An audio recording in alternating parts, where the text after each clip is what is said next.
السلام عليكم ورحمة الله. دجالكي بدر وحبذنا يا مخلناي دجالكي بدر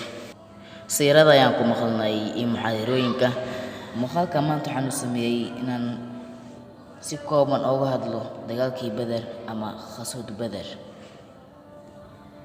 لما تكون مخال كم محارجين يا إنات بدن وحبذنا تكفنت وحقوها دجالكي بدر أما خصود بدر sida uu dhacay waxa gabi ahaan loo jeedo khadwad badar aan hore u galno ku soo dhawaada mowduucina maanta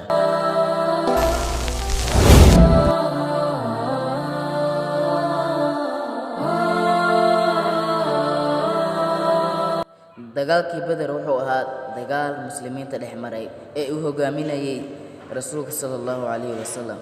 ee mushrikiintii quraysh ee Makka degneed oo markaa uu hogaaminayay أبو جهل أو مقعد السحدة عمر بن هشام بن المغيرة دجالك بدر وحودا عي سنة لمات هجرية تضبي التوانكي بشي رمضان وانا دجالك أجوري كالبحها مركا دحمري مسلمين تأيو مشركين تقريش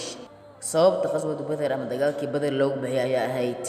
إن دجالك وكرعي دجاك وكيال عيك بدر أو كلوات لو بخلو كيلومتر أجره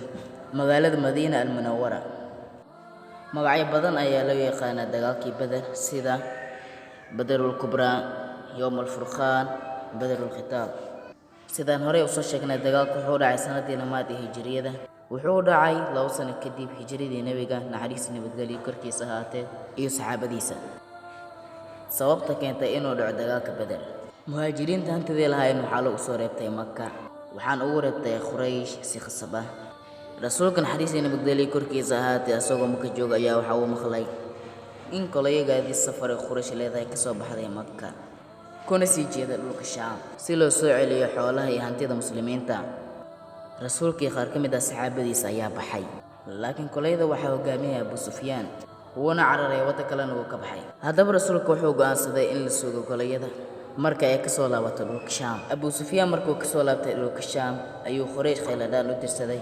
marka ayaa ku soo baxay dad gaaraya 1000 qofood oo 200 fardo wato halkay muslimiintu haayeen 300 iyo xoogo ama 300 iyo wax yar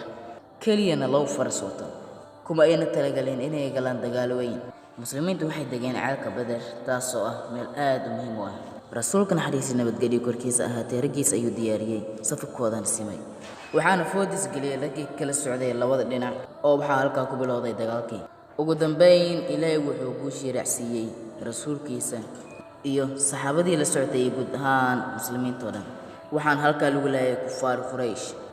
dagaalkaas waxa ku shahiiday 14 qofood halka mushrikiinta kufaar Quraysh ay uga halaagsameen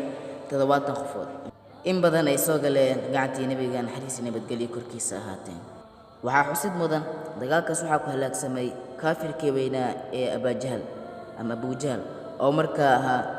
250 jir guud ahaan dagaalka wuxuu ahaa dagaalkii ugu horeeyay ee dhexmara muslimiinta iyo mushrikiinta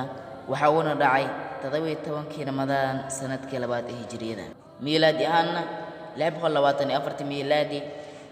bisha Maarso ama Maaj 13 waxa ku shahiiday 14 ruux halkay ku halaagsameen 70 mushrikiina dagaalkaas wuxuu ku soo dhamaaday guul u soo hoyatay muslimiinta ama guush waxay raacday muslimiinta